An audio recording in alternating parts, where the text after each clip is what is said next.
My mom, also known to others as Liz, Alima, and Big Andy to her nieces and nephews, was born Alima Chaco on January 1st, New Year's Day, in 1945 in the small village of Manimala in Kerala, India. She is the second oldest of 9 children. She was and still is a second mother to more than just her 3 children.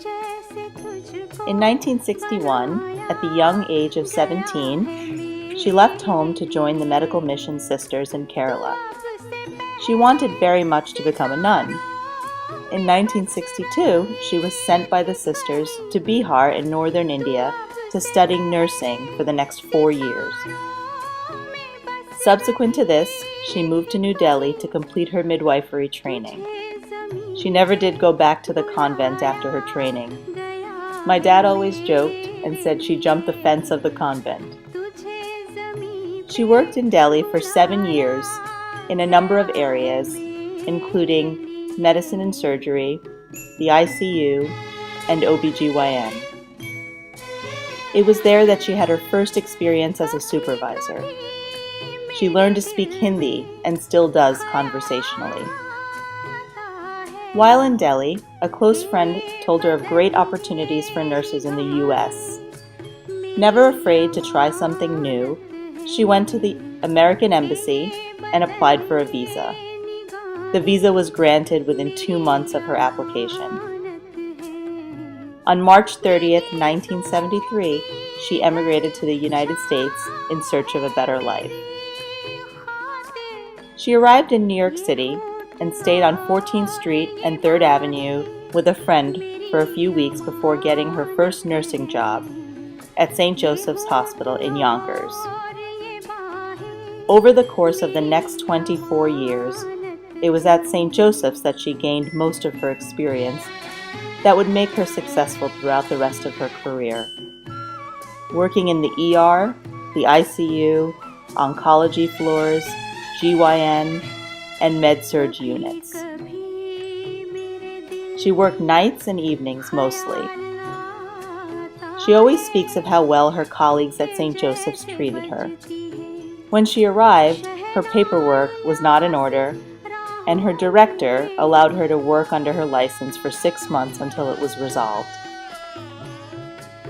It was at St. Joseph's that she was mentored and eventually became a mentor and a role model to many others. Within 2 years, she was promoted to nursing supervisor. At that point, it was clear she was meant to be a leader. In 1975, Liz realized she wanted a family. She went back to India, got married on March 9, 1975, to our dad, Jose K. Jacob, also from Kerala. At the time, he was working as a school teacher in Goa. They came back to the States that same year. A year later, Marianne was born, and 13 months after that, I was born. Terry came 6 years later, as their final attempt at a boy. For a long time, she worked a full-time job, a part-time job, and a per diem job at the same time. Mostly nights and evenings, so that she could be home to take care of us. She told me that we used to tell her all the time that she should have been a teacher so that she could have been off with us in the summers. None of us remember this, but I suspect it was a fantasy driven by the notion that she would never have forgotten to pick us up from school had she been a school teacher. It happened more than a few times, but we weren't traumatized. In retrospect, we can't figure out how she managed to do it all. During her time at St. Joseph's, she made many friends, some of whom are here today. Taught and mentored many nurses, managers, and staff. She learned much about the American culture and was exposed to more than the average Indian immigrant would be coming to a foreign country. And yet somehow, she always managed to keep an open mind, without judgment, while still maintaining her traditional values. Something we don't see very often. Hey Anamandi, it's Tidy and Tina from Atlanta. We just want to apologize for not being there, but best of wishes and we love you. Yeah, we love you. So tell me a little bit about my mom from your perspective. Well, she's never been the aunt. She's more like a grandma. So she's always done the cooking, and she's like that American grandmother that we never had. She just comes over here and cooks lasagna and takes care of us and stuff. So Yeah, she's always been like a second mother to me. Even when we were younger, she'd always come down and cook for us and take care of us, and we always had that loving, motherly feeling from her. So what would you describe as her best quality?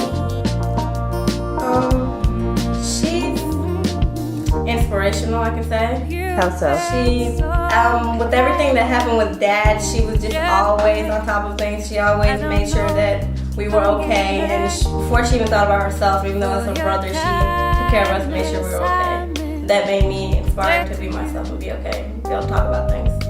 I really like her smile. I think it's like very infectious. When you see my mom, when you see her smile, you just can't help but smile. Even when she has you running around to different churches, dropping her off, all she has to do is look at you and smile, and you can't help it. You can't help it.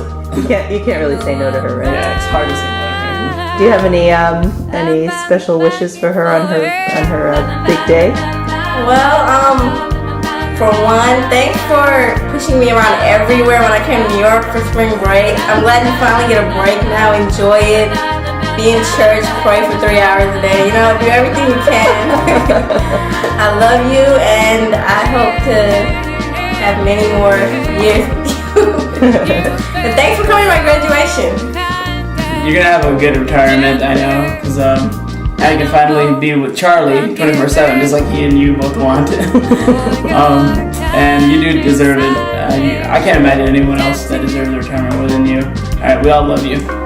Love you. After 24 years of service, in June of 1997, she left St. Joseph's to work part-time at Parkview Nursing Home and full-time at Morris Park Nursing Home. In June of 1998, she took a management job at Hebrew Hospital Home in Valhalla, where she spent the last 13 years of her career. Over the course of the past 38 years of being in the United States, she sponsored 14 families from India, 6 of her siblings, 6 of my dad's siblings, and 2 friends. Most, if not all, lived with us when they first arrived until they could find steady work and bring their families over. She nurtured and cared for them, never viewing it as an obligation or a burden. It was what she wanted for them, to have a better life just as she did.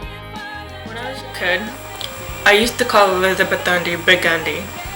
As grown as I am now, I still call her Big Andy because she has a big heart, a big spirit, a big personality, and a huge sense of compassion.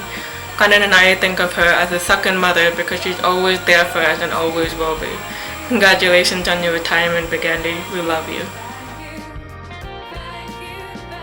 After 44 years of practicing nursing, when I asked Mom what her greatest challenge was, aside from learning a new language in a foreign country, she said there really weren't many. That's when I started to get worried that the early Alzheimer's was kicking in. But in all seriousness, I do believe she doesn't view any of it as a challenge, rarely complaining about anything in life, no matter how difficult.